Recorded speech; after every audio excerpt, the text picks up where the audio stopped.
McLaren F1.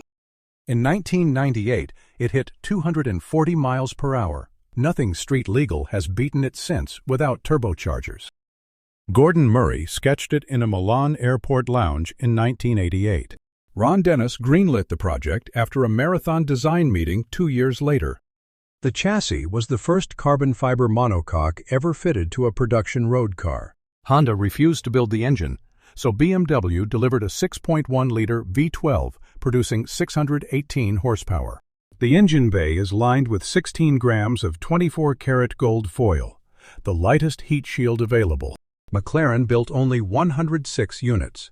One sold at auction in 2021 for $20.4 million. Murray designed it as a road car and refused to race it. It won Le Mans on its first attempt anyway. Lamborghini Miura. Ferruccio Lamborghini forbade his engineers from building a race car. 3 engineers under 30 built the chassis in secret after hours.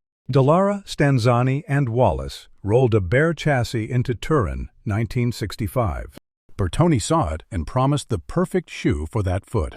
The 4.0-liter V12 sat sideways behind the cabin, transversely mounted. Engine, gearbox, and differential shared one aluminum casting and one oil supply. 763 units built. One SV sold recently for $6.6 million. A tractor maker who banned race cars accidentally funded the first supercar. Ferrari Enzo. Ferrari promised 349 cars. They quietly built 51 more. Ferrari launched the Enzo in 2002 to honor Michael Schumacher's championships. Ken Okuyama at Pininfarina became the first non-Italian to design a Ferrari. The Tipo F140B, a 6-liter naturally aspirated V12, produced 651 horsepower. A computer-controlled rear spoiler rises and adjusts continuously at speed. Ferrari charged $659,000 per car. No radio was included.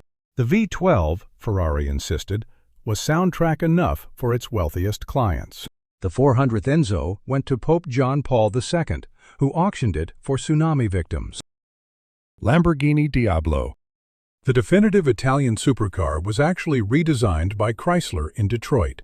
Project 132 began in 1985 with one target: beyond 315 kilometers per hour.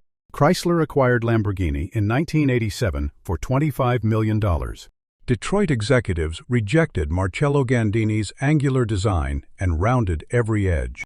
The 5.7-liter V12 produced 485 horsepower through computer-controlled fuel injection. Steel, aluminum, and carbon fiber cut the drag coefficient to 0.31.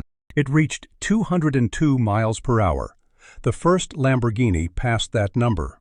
Gandini handed his rejected design to a startup. It became the Chisetta Marauder V16T. Aston Martin Valkyrie.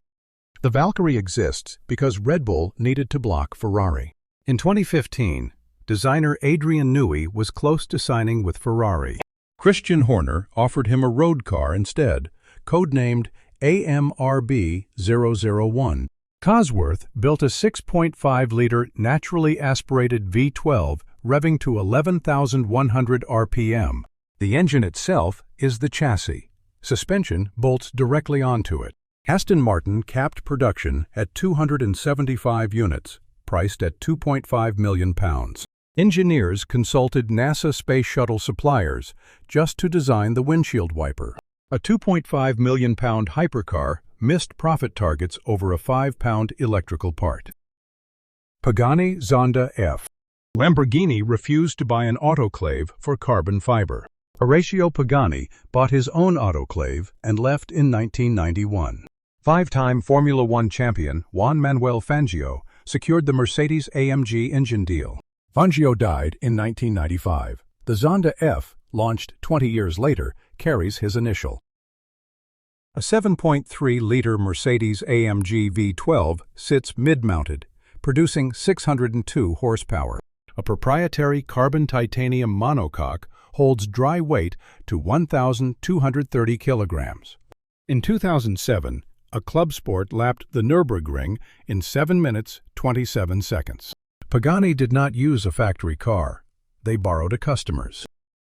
Bugatti EB110. The first production car ever built with 4 turbochargers on one engine. In 1987, Italian Ferrari dealer Romano Artioli bought the dormant Bugatti trademark. He skipped Bugatti's French hometown and built a factory in Campo Galliano, Italy. A 3.5-liter V12 fed by 4 turbochargers drove all 4 wheels. French aerospace firm Aerospatiale built the carbon fiber chassis using aircraft techniques.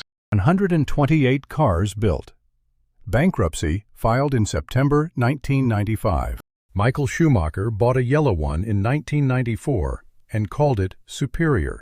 Volkswagen bought the ruined brand and copied the formula exactly. They called it the Veyron. Ferrari Daytona SP3. Ferrari named it after a race it cannot enter. In 1967, 3 Ferraris crossed the Daytona finish line in formation. Flavio Manzoni unveiled the tribute at Mugello in November 2021. Engineers took the 812 Competizione V12 and fitted titanium connecting rods. No hybrid assistance, no active aerodynamics. The seats bolt to the chassis. 840 horsepower at 9,250 RPM from 6.5 naturally aspirated liters. Ferrari built 599 units. Each one sold by invitation for $2.25 million. For 50 years, Daytona was a nickname Ferrari never accepted. The SP3 finally made it official on a car that will never race.